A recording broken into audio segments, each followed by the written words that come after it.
Ce qu'on a pu constater, c'est qu'on avait une précarité grandissante, que le Covid a pu mettre en lumière cette précarité-là, mais qu'elle existait déjà avant et qu'elle continuera d'exister demain.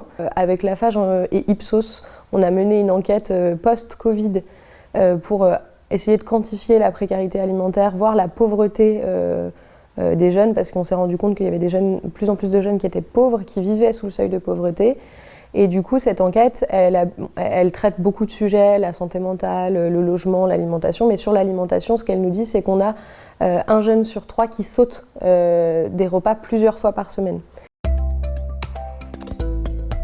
On a vu aussi que c'est pas forcément les étudiants et étudiantes auxquels on s'attendait à voir dans ces distributions, qu'on a un public très très large, qu'on touche un public très très large, autant des jeunes de l'université, des étudiants internationaux, que des jeunes qui étudient à l'Institut catholique de Lille.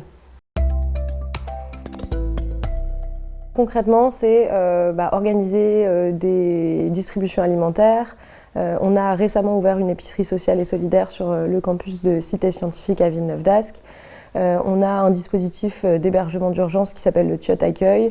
Et puis on fait beaucoup de défense des droits auprès des étudiants et des étudiantes. Donc ils nous envoient des mails et puis après nous on essaye de régler les situations. On interpelle aussi les responsables politiques et les responsables publics sur les conditions de vie et les conditions d'études des jeunes.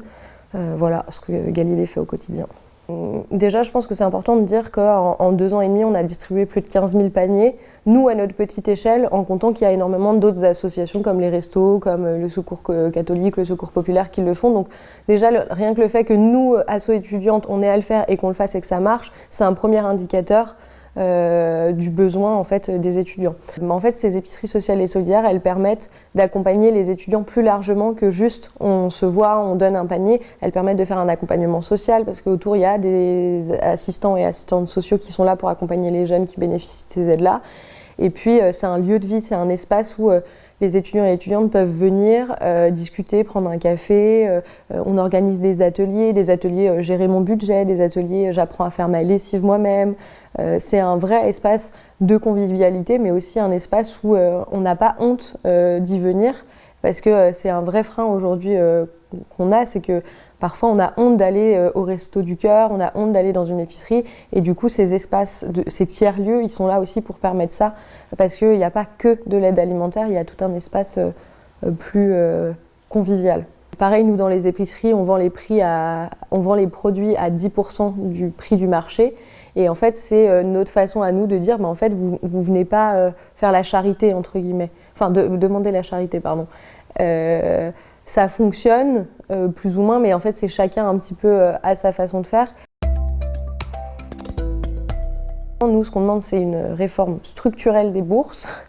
Aujourd'hui, on constate que les étudiants ont quand même du mal, de manière générale, un tiers des étudiants ont du mal à finir le mois. On a la classe moyenne qui a du mal à accéder aux bourses.